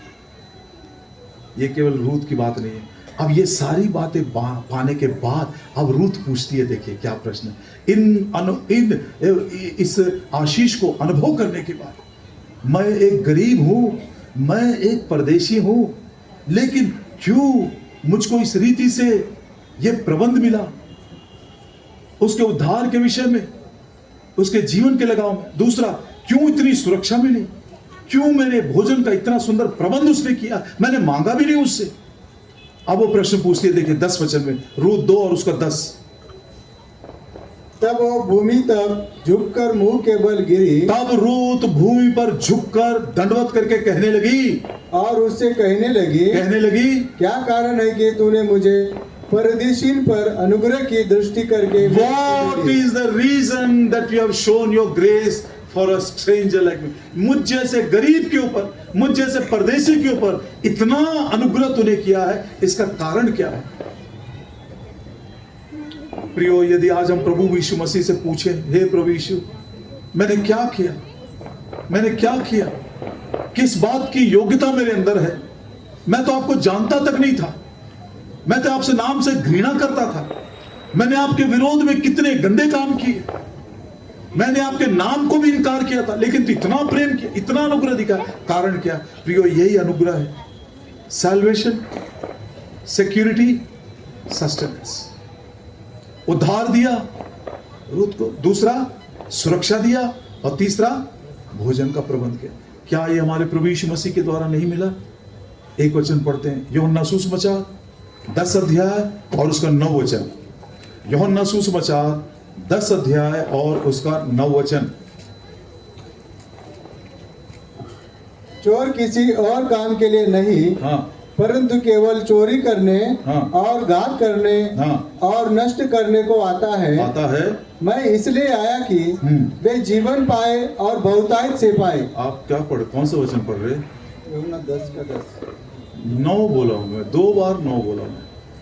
द्वार मैं हूँ, हाँ, द्वार मैं हूँ, यदि कोई मेरे द्वारा भीतर प्रवेश करे तो उद्धार पाएगा, और भीतर बाहर आया जाया करेगा, मतलब सुरक्षा, सिक्योरिटी है वो, कोई डर की बात नहीं। तीसरा, और चारा पाएगा। ये अनुग्रह, दिस इज ग्रेस। जो कोई मुझ पर विश्वास करे, प्रभु यीशु मसीह आप कह रहे हैं, ये अनुग्रह, वो जो अनुग्रह रूथ ने अनुभव किया, अनुभव करने के बाद वो पूछ रही है, क्या कारण है मुझ जैसे परदेशी के ऊपर इतना अनुग्रह तूने किया? क्या अनुग्रह किया भाई? मैं परदेशी थी, मैं गरीब थी, लेकिन मेरे जीवन का प्रबंध उसने किया था। सिला बिनने के लिए उसने मुझको मना नहीं किया, पहले से ही हमारे परमेश्वर यहोवा ने प्रबंध करके रखा है। दूसरा, जब बोआज आया तो उसने मेरे प्राण को सुरक्षित रखा, बोलता तो बिल्कुल चिंता मत कर, मैंने सबको चिता दिया है, इसको तंग मत करना, इसको परेशान मत करना, मेहनत कर रही है, थोड़ा थोड़ा इसके लिए एक्स्ट्रा डालते जाना, सुरक्षा दिया। और तीसरा, मेरे खाने का भी प्रबंध किया, चारा दिया उसने मुझे। ये तीनों आशीषों को पाने के बाद रूथ पूछती है, क्यों तेरा अनुग्रह मेरे पर इतना हो? प्रभु यीशु मसीह बोलते हैं, मैं द्वार हूं, आओ मेरे पास। यदि तुम मेरे पास आओगे, मुझको विश्वास से अंगीकार करोगे, मैं ना केवल मैं तुमको उद्धार दूंगा, तुम्हारी पापों को क्षमा करूंगा, उद्धार भी दूंगा, तुम अंदर बाहर आया जाया करोगे, बिल्कुल सुरक्षित रहोगे, कोई तुम्हारे लिए डरने की बात नहीं। और तीसरा, तुमको मैं चारा दूंगा, तुमको मैं भोजन भी दूंगा। यूहन्ना 10 अध्याय 28 वचन में प्रभु यीशु मसीह हमारे प्राणों की सुरक्षा के विषय में कहते हैं, मेरे हाथ से तुम्हें कोई भी छीन नहीं सकता, मेरा पिता मुझसे बलवान है, मेरे पिता के हाथ से भी तुम्हें कोई छीन नहीं सकता। प्रिय भाइयों बहनों, आज ये अनुग्रह, परमेश्वर का अनुग्रह सारे मानव जाति के लिए, पूरी दुनिया के लिए, आप इसको मानो या ना मानो, प्रकट हो गया है। घर जाने के बाद यदि आपके मन के अंदर यह विचार आता है, यदि पवित्र आत्मा परमेश्वर इन बातों को दूसरी बार स्मरण दिलाता है, तो आप जरूर घुटना टेक कर बोलना, हे परमेश्वर तू कौन है, मुझको तो नहीं मालूम। एक भाई आया था, वो कह रहा था कि तू पवित्र पवित्र पवित्र परमेश्वर है, अगम्य ज्योति में निवास करता है जहां पर मनुष्य पहुंच भी नहीं सकता। तेरी पवित्रता भस्म करने वाली अग्नि के समान है, लेकिन तू मनुष्य रूप धारण करके एक अकथ्य दान, वर्णन से बाहर दान तूने हम मानव जाति को दिया है। उसका नाम प्रभु यीशु मसीह है। और इसने कहा कि प्रभु यीशु मसीह कोई धर्म का गुरु नहीं है, यह ईसाइयों का देवता नहीं है, यह कोई जादू चमत्कार करने के लिए नहीं आया, या कोई धर्म की स्थापना करने के लिए नहीं आया। नहीं प्रियो, प्रभु यीशु मसीह बोलते हैं, देखो परमेश्वर का आत्मा मुझ पर है, उसने मुझको गरीबों को सुसमाचार देने के लिए भेजा है। बस मेरा यही काम है। क्या सुसमाचार है? मैं सेवा करवाने के लिए नहीं, तुम्हारी सेवा करने के लिए आया हूं। अंधों को आंखें दिया, लंगड़ों को पैर दिया, दुष्ट आत्माओं से पीड़ित लोगों को चंगा किया, मरे हुए लोगों को भी जिलाया, उसने शांति दिया, आनंद दिया। और अंत में चमत्कारों के द्वारा उद्धार नहीं होता है, भले कामों के द्वारा पापों की क्षमा नहीं मिलती है, क्योंकि पवित्र शास्त्र बोलता है बिना लहू बहाए पापों की क्षमा नहीं होती। इसलिए प्रभु यीशु मसीह आखिरकार कलवरी के क्रूस के ऊपर स्वेच्छा पूर्वक अपने प्राण का बलिदान दिया, अपने प्राणों की वेदना में प्रार्थना किया, हे पिता इनको क्षमा कर दे। ये नहीं जानते ये क्या करते। जितनों ने विश्वास किया, प्रभु यीशु मसीह बोलते, अब सबको बुला रहे हैं, यदि कोई मेरे पास आए, क्योंकि मैं ही द्वार हूं, मोक्ष का द्वार मैं हूं, स्वर्ग का द्वार मैं हूं, उद्धार का मार्ग मैं ही हूं। यदि कोई मेरे पास आए, उद्धार मिलेगा, सुरक्षा मिलेगी, और उसको मैं भोजन भी।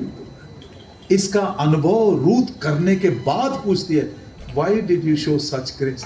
ये उसका अनुग्रह, परमेश्वर का अनुग्रह आपके लिए भी है। मैं वो बात फिर से बोलना चाहता हूं, सबके सब जो पीछे बैठे हुए हैं, सामने बैठे हैं, बच्चे बड़े सब बोले मेरे पीछे, तीतुस की पत्री 2:11, परमेश्वर का, सब बोलिए, बहनें नहीं बोल रही, परमेश्वर का अनुग्रह जो सारे जगत के लिए है प्रकट हो गया, बिना किसी पक्षपात के। यह अनुग्रह का दान प्रभु आपको देना चाहता है। द गिफ्ट ऑफ ग्रेस, सबसे पहला आशीष है। और जो उद्धार पा लिए हैं, the gift of the Holi spirit, आपकी सुरक्षा है। ध्यान देना, उसकी आवाज को सुनना मत भूलना।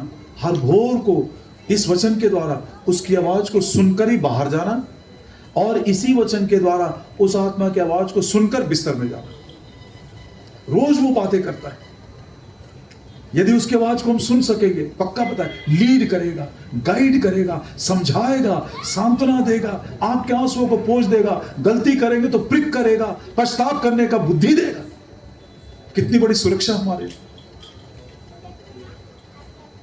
क्या खाएंगे, क्या पिएंगे, क्या पहनेंगे, अन्य जातियों की समान चिंता मत करना, तुम्हारे स्वर्गीय पिता को सब मालूम है, प्रबंध करके रखा है। रूथ के जीवन से साक्षात हमने इस अनुग्रह का सुंदर विवरण देखा है।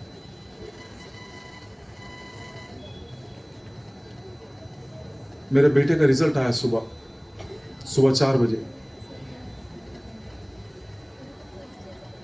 वो जब सुबह 4 बजे, मैं तो उठा ही था, तो जब आकर बोला डैडी मैं पास हो गया, मैं बहुत रोया।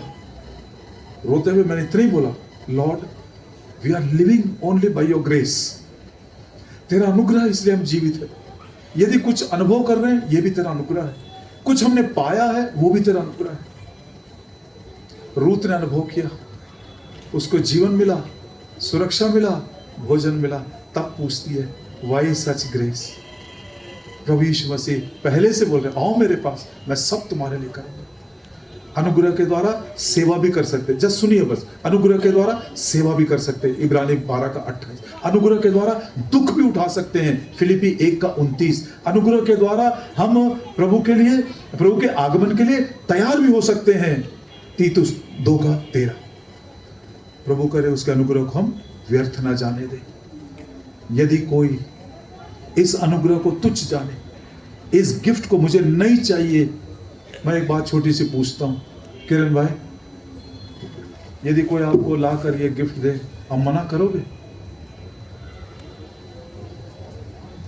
ऐसा अकथ्य दान, वर्णन से बाहर दान, जो हमारे जीवन के लिए है, हमारे प्राणों की सुरक्षा के लिए है, अनंत जीवन की आशीष के लिए प्रभु यीशु मसीह के द्वारा मिला है। यदि आप इसको इनकार करोगे, आपके लिए भविष्य नहीं है, आपके लिए कोई जीवन नहीं है। इस अनुग्रह को बहुतायत से प्रभु ने हमें दिया। एक बात बोलकर मैं अंत कर देना चाहता हूं। यदि कोई विश्वासी भाई और बहन गलती कर दिया, कोई आत्मिक नियम तोड़ दिया है, कोई संसार और शरीर की मलिनता आ गई है, कोई डरने की बात नहीं। जहां पाप बढ़ गया वहां पर अनुग्रह और भी बढ़ गया। लेकिन यह अनुग्रह बार बार गलती करने के लिए नहीं। आज हम इस बच्ची के समर्पण के समय हम भी अपना समर्पण करें। प्रभु जी, मुझसे गलती हो गई, मुझसे गलती हो गई, लेकिन आपका अनुग्रह बहुतायत से मिला है। मैं दोबारा उसको गलती नहीं करूंगा। मैं मान लेता हूं, मैं क्षमा चाहता हूं, छोड़ देता हूं, दोबारा उसको मैं रिपीट नहीं करूंगा। उसके लिए भी प्रभु आपको अनुग्रह देने के लिए तैयार है। प्रभु का अनुग्रह सदा सर्वदा आपके साथ बनी रहे। सोचते होंगे बच्ची का नाम क्या है? इतना कुछ सुनने के बाद यदि कोई गेस करे तो मैं उसको एक छोटा सा इनाम दूंगा। हाँ, ग्रेस। छोटी बच्ची को अनुग्रह से प्रभु ने दान करूंगा। सो छोटी बच्ची को ग्रेस नाम देना चाहते हैं। प्रार्थना करें।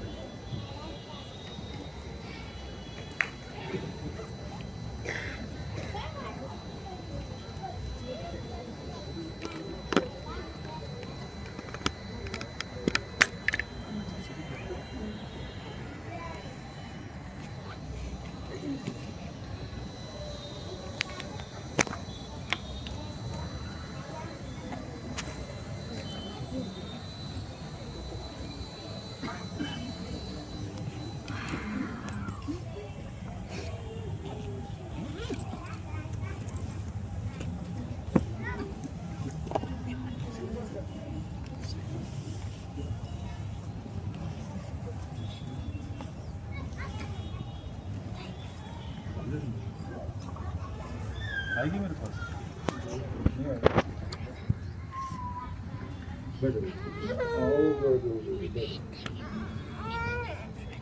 हमारे प्रेमी स्वर्गीय पिता, धन्यवाद देते हैं हृदय से भाई किरण और बहन रितिका के लिए। आपके अनुग्रह से इनको उद्धार की आशीष दिए, आपके वचन के द्वारा इनको एक वैवाहिक संबंध में जोड़ दिए, वैवाहिक जीवन को आनंदित रखे, आशीर्वादित किए, फलवंत भी किए। आपने उनके आंसुओं को पोंछ दिए, दुख को आनंद में बदल दिए, और फिर से एक बार आपने एक छोटी बच्ची का दान देकर आपने उनके आनंद को परिपूर्ण किए हैं। परफेक्ट गिफ्ट है ये, परफेक्ट गिफ्ट है ये ऊपर से आया है, ज्योति के पिता से हमको मिला है, जिसमें कोई परिवर्तन की छाया नहीं। आज इस बच्ची को आपके कलीसिया के बीच में प्रस्तुत करते हुए हम इनको ग्रेस नाम देते हैं। ओ दयालु पिता, वो अनुग्रह जो सारे मानव जाति के लिए आपने प्रकट किए हैं, उस अनुग्रह की आशीष को बच्ची को अपने छोटे जीवन में पा सके, उस वाचा को आप पूरा करिए। आज हमने वचन सुना, उस वचन के अनुसार जो हमारे बीच में मित्र आए हैं, पड़ोसी आए हैं, पहली बार सुनते हो या कई बार इससे पहले भी सुने हो, हम उनके लिए भी प्रार्थना करते हैं। दया करिए पिता, परमेश्वर का अनुग्रह जो सारे मानव जाति के लिए प्रकट हुआ, प्रभु यीशु मसीह वर्णन से बाहर हमारे लिए दान के रूप में आपने दिए, जिसने हमसे प्रेम किया और अपने आप को हमारे लिए दे दिया। मोक्ष का द्वार प्रभु यीशु मसीह, अनंत जीवन का द्वार प्रभु यीशु मसीह, पापों की क्षमा का जो स्रोत है वो प्रभु यीशु मसीह है, जिसने मृत्यु को नाश कर दिया प्रभु यीशु मसीह, मरे हुओं में से जी उठने वाला पहलौठा प्रभु यीशु मसीह। जो कोई उस पर विश्वास करे वह नाश न हो परंतु अनंत जीवन पाए। प्रेमी दयालु पिता, आप उस अनुग्रह के आशीष में बहुतों को लेकर आइए। हमारी मृत्यु का रूत ने अनुभव किया, उसको जीवन मिला, सिक्योरिटी मिला, सस्टेनेंस मिला। तब वो पूछती है क्यों इतना अनुग्रह हुआ। अनुग्रह का अर्थ प्रभु जी हमने इससे सीखा है। प्रभु यीशु मसीह कहते हैं, मैं द्वार हूं, मेरे पास आओगे तो उद्धार भी मिलेगा, सुरक्षा भी मिलेगी, तुमको चारा भी मिलेगा। इस बच्ची के ऊपर आपके अनुग्रह की दृष्टि बनी रहे, अपने मुख का प्रकाश इसके ऊपर चमकाए रखे, धीरे धीरे आपके अनुग्रह में बढ़ती चलिए। लूका 2:40 के अनुसार, strong in the spirit, filled with wisdom and the grace of God may be upon them. भाई किरण और बहन रिबिका को भी अनुग्रह दीजिए, छोटी बच्ची को आपके राज्य के लिए वो तैयार कर सके। इस विनती और प्रार्थना को हमारे प्रभु और उद्धारकर्ता यीशु मसीह के नाम में मांगते हैं, आमीन।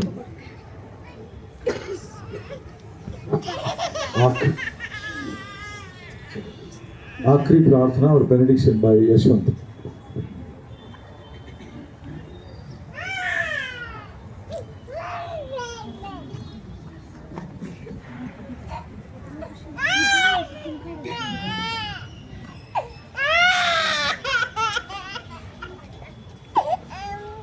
स्वर्गीय दयाळू प्रेमी अनुग्रहकारी जिवंत परमेश्वर पिताजी, आपल्या पवित्र चरणाजवळ आमचे उद्धार करता पवित्र प्रभू येशू ख्रिस्ताच्या नावातून मी प्रणाम करतो।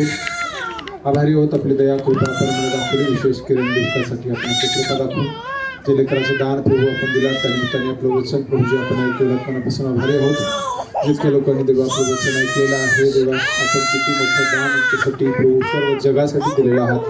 प्रभूजी आपली दया कृपा दाखवून प्रत्येकाने ह्या दानाचा स्वीकार करावा, कोणी इन्कार करू नये म्हणून आपली कृपा दाखवा आणि त्याच्याद्वारे त्यांचं तारण आणि त्यांची पूर्ण सुरक्षा आणि त्यांच्या जीवनाचे सर्व प्रबंध प्रभूजी भाव अशी कृपा अशी दया दाखवा।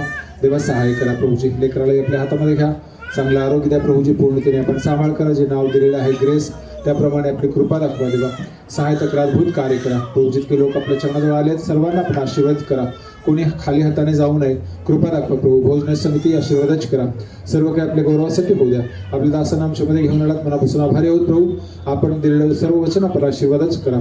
प्रार्थना उद्धार करता पवित्र प्रभू येशू ख्रिस्ताच्या नावात मागतो म्हणून ऐका, आमेन। आता आपल्या प्रभू येशू ख्रिस्ताची कृपा, पिता परमेश्वराचं प्रेम, प्रभू पवित्र आत्म्याची संगती आपल्यासोबत आणि त्याचे निवडलेल्या सर्व संत लोकांसोबत इथे बसलेल्या प्रत्येकाच्या सोबत आतापासून ते येण्यापर्यंत सदा सर्व काळ असो, आमेन। हम है प्रभु का स्वर्गीय घराना, जिसमें प्रभु खुद ही रहता है। हम है प्रभु का स्वर्गीय घराना, जिसमें प्रभु खुद ही रहता है।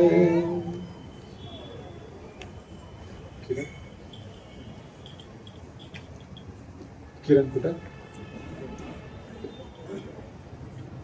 जितके नातेवाईक आणि बंधू जन आहेत आणि मित्र वर्ग आहेत त्या सर्वांच्यासाठी भोजनाचा प्रबंध केलेला आहे प्रेमाने, त्या सर्वांनी भोजन करून जावं अशी नम्र विनंती आहे सर्वांना। Praise the Lord.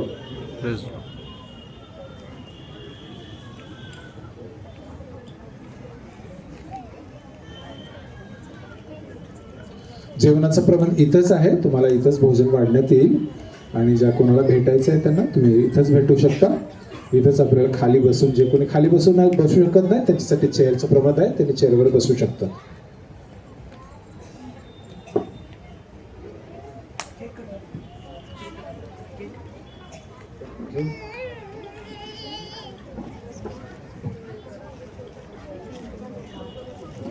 कृपा करून 2 मिनिटं बसा, केक कापायचा वाटतं।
प्रार्थना करूया केकसाठी. केक कापण्या अगोदर आपण प्रभूचे आभार मानूया. प्रेमळ स्वर्गीय पित्या, मी तुझे आभार मानतो, स्तुती करतो, धन्यवाद देतो देवबापा. तुझ्या महान प्रेमासाठी, तुझ्या महान योजनांसाठी धन्यवाद देत आहे. खरोखरच परमेश्वर देवा, प्रत्येक मानव जातीसाठी तू योजना, पूर्व योजना प्रभू येशू ख्रिस्तामध्ये तू केलेला आहेस. रोजच्या जीवनातून आम्ही पाहिलं, तिच्या जीवनात अनेक दुःख होते, पण आनंदाची योजना त्या बवाजामध्ये तू केलं होतंस. आणि ह्याच प्रकारे प्रभू आमच्या सर्व जीवनांसाठी प्रभू येशू ख्रिस्तामध्ये पूर्व योजना तू केलेली आहेस. आणि ते तारण देणारी कृपा प्रभू येशू ख्रिस्ताच्या द्वारे प्रगट केलंस. आणि तीच कृपा बंधू किरण, सिस्टर रेबेका यांनी ते अनुभव घेतले, याबद्दल आभार मानतो. दयाळ देवा, या केकसाठी, आजच्या दिवसासाठी उपकार मानतो. पूर्ण वर्षभर सांभाळलंस, एबनेझर म्हणून इथवर तू प्रभू तू आणलंस. दावीद म्हणाला, रात्री जरी दुःख असलं तरी सकाळी आनंदच होईल. दुःखातून आनंदात तू प्रवेश केलंस या कुटुंबाला, याबद्दल उपकार मानतो. केक कापण्याच्या द्वारे प्रभू आपली महिमा व्हावी. आणि विशेष करून पुढच्या नवीन वर्षात प्रवेश करत असताना तुझ्या दासाने दिलेलं अभिवचन लोक 2:40 वचन तुझ्या कृपेत आणि तुझ्या आत्म्यात लेकरू वाढण्यासाठी सहाय्य कर. प्रभू येशूच्या नावात प्रार्थना करत आहे, आमेन.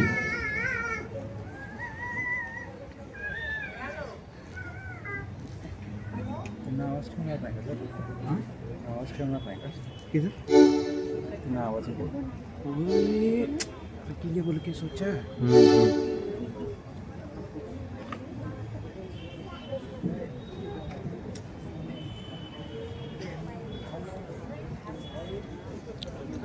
माइक देते तो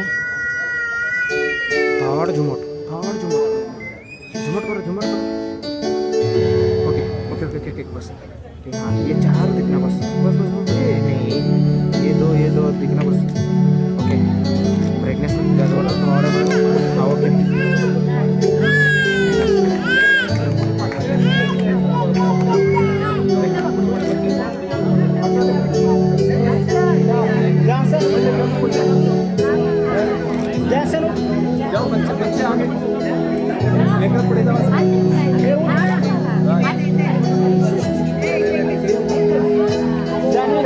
इकडे बघा.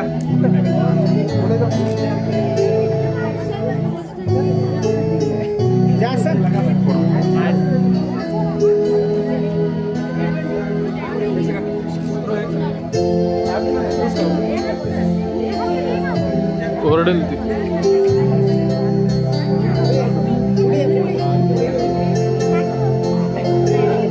नको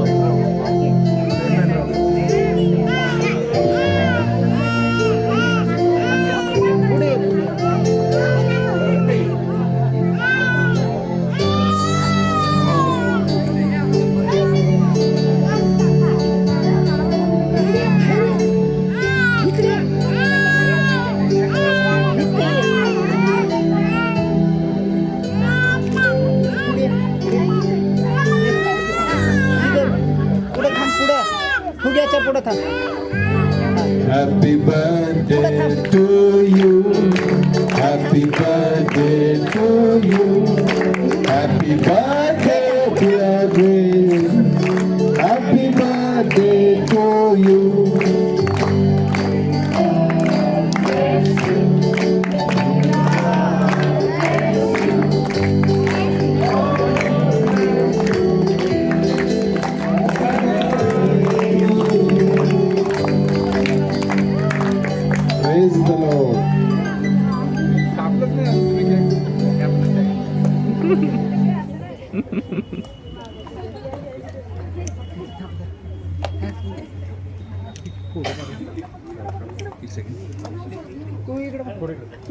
इकडे बघा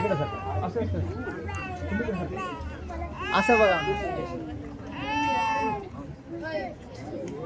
इकडे बघा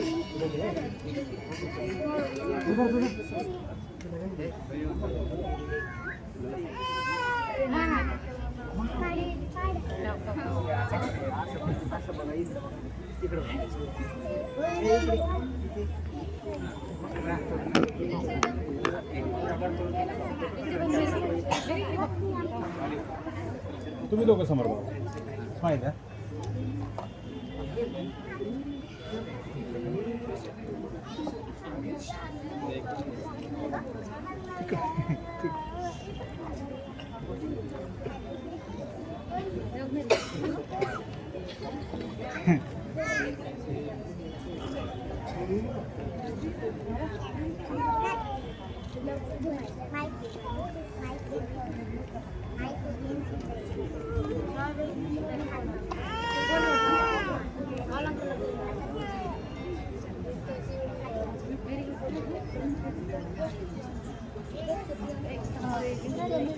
चला चला आता या घरी.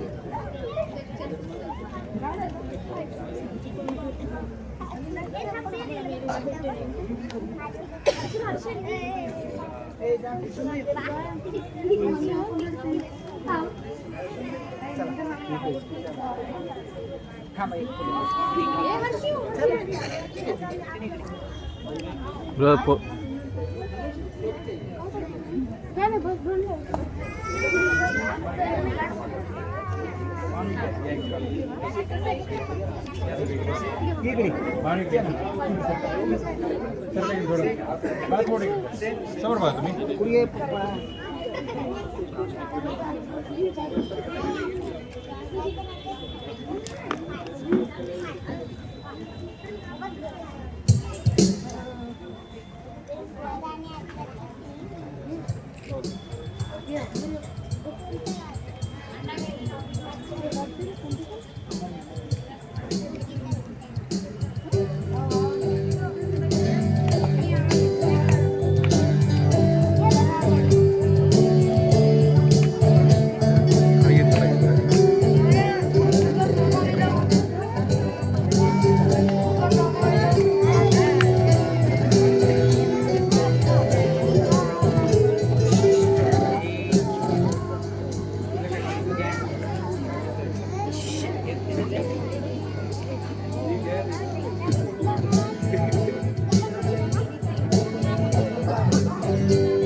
सर्वांनी जरा उठलं तरी म्हणजे जेवण्यासाठी तयारी करतायत.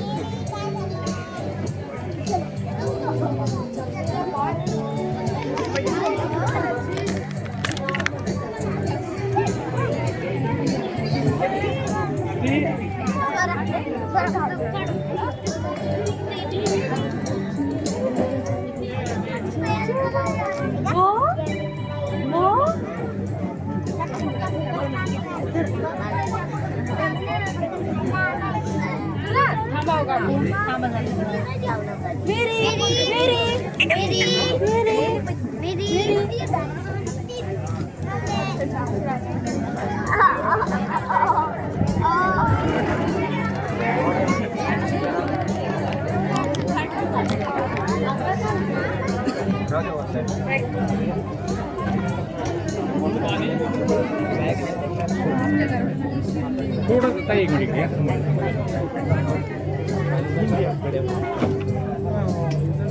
समोर बघा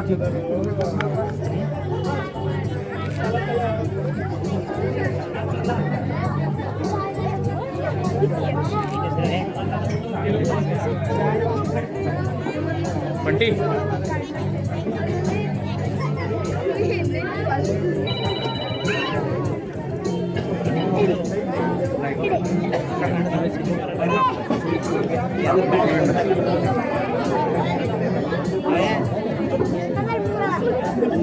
आणि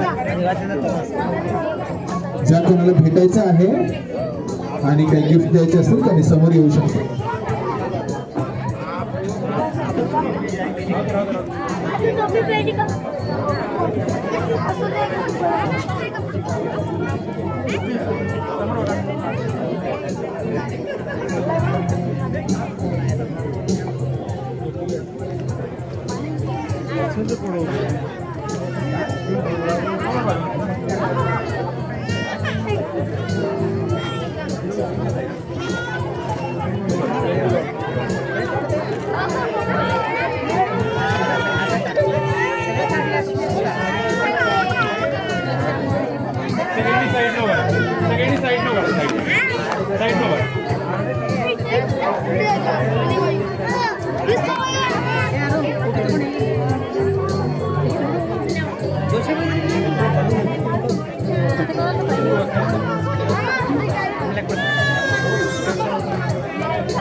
साईड लो करा फोटो काढायला.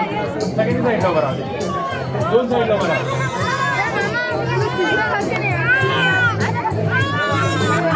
समोर बघा. तुम्ही घ्या. समोर बघा. समोर बघा सगळे. मला थोडं पाठी बघा सर. समोर बघा.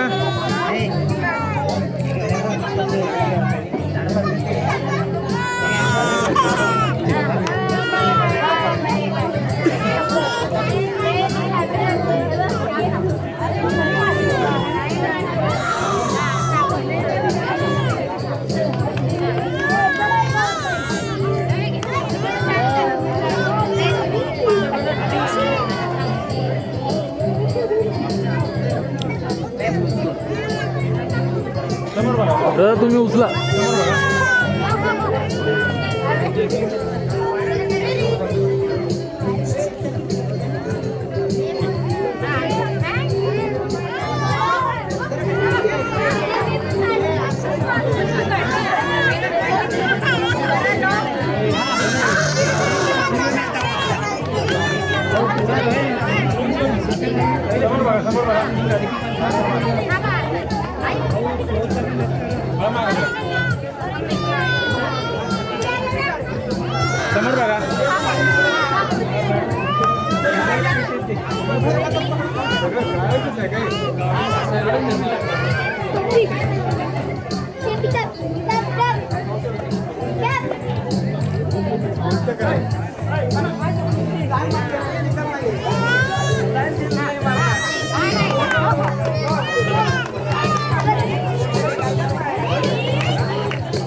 राहू दे ना त्यांचं. त्यांना जरा बरं त्या मेमरीज.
दादा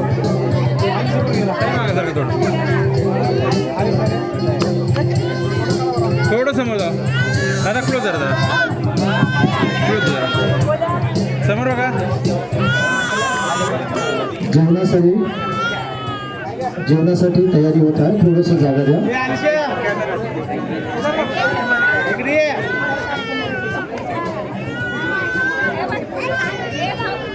समोर बघा.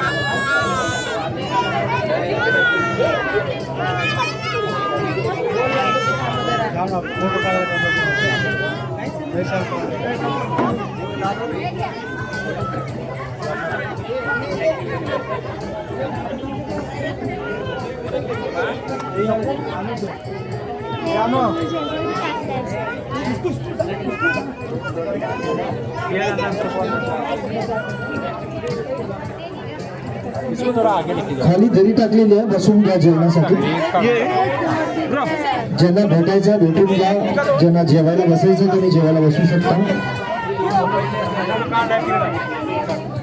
समोर बघा, समोर बघा.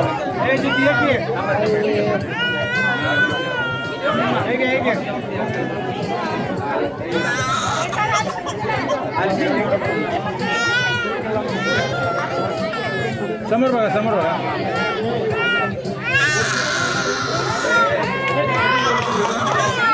तुम्ही इकडे बघा.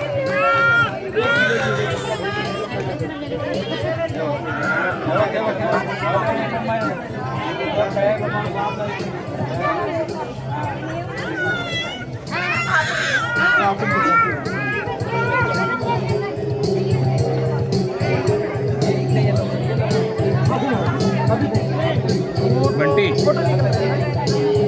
सुनो सुनो वो तो ट्यूबलाइट निकल घूमे तो कुछ प्रॉब्लम वगैरह लाइट नहीं है.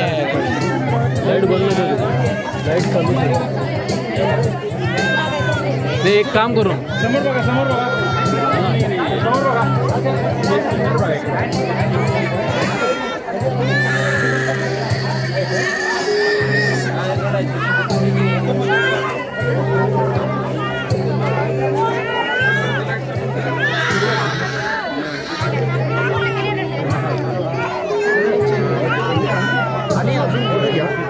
आम्ही पुढे घ्या, नाहीतर इथं घ्या.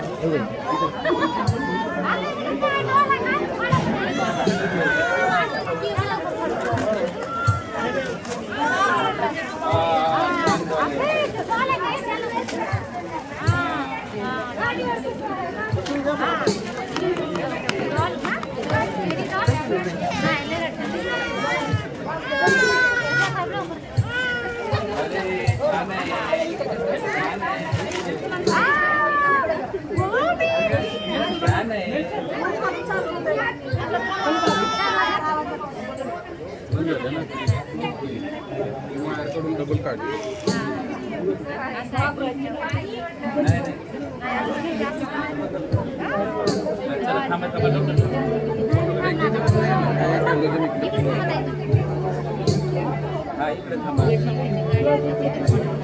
समोर बघा.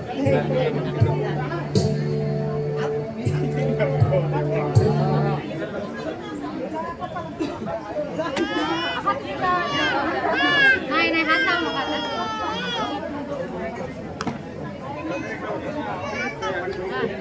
मम्मा छान.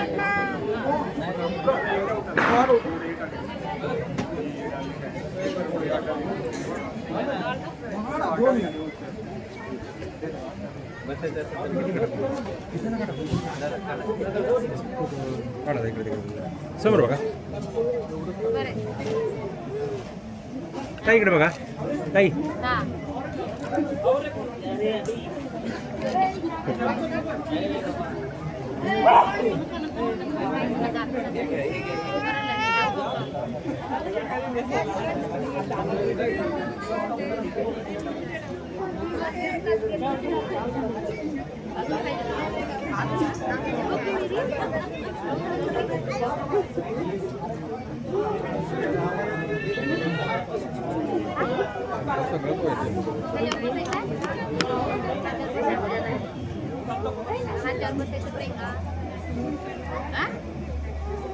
काय का लागलं का तुला?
छान आहे ना घे जा. जाऊन घे नका नका नका काही असलं तर बसल्यावर जाऊ. मी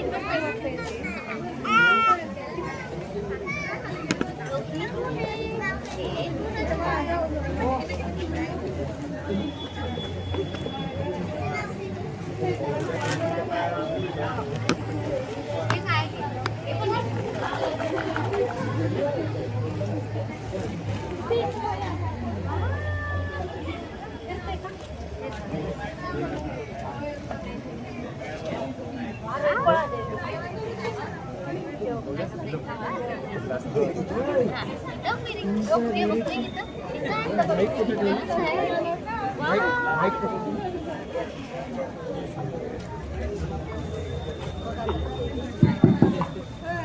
जर कोणी व्हेज खाणार असेल तर व्हेज आहे. हात वरती करा. व्हेज कोणाला हवं? Veg veg veg veg veg veg 4.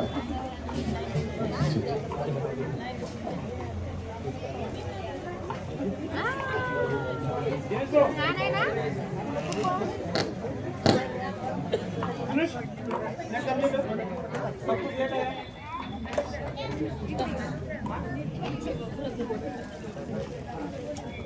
हे काय हे पण घ्या. ते पण घ्या. ते पण घ्या.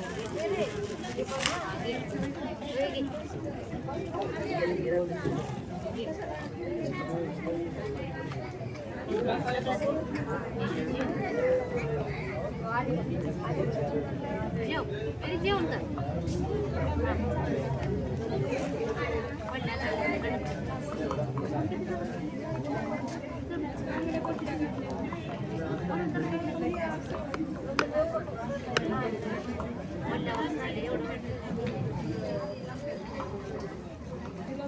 काही लोक व्हेज आहेत, विचारून वडा. जे व्हेज आहे त्यांना विचारून द्या.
गिफ्ट देने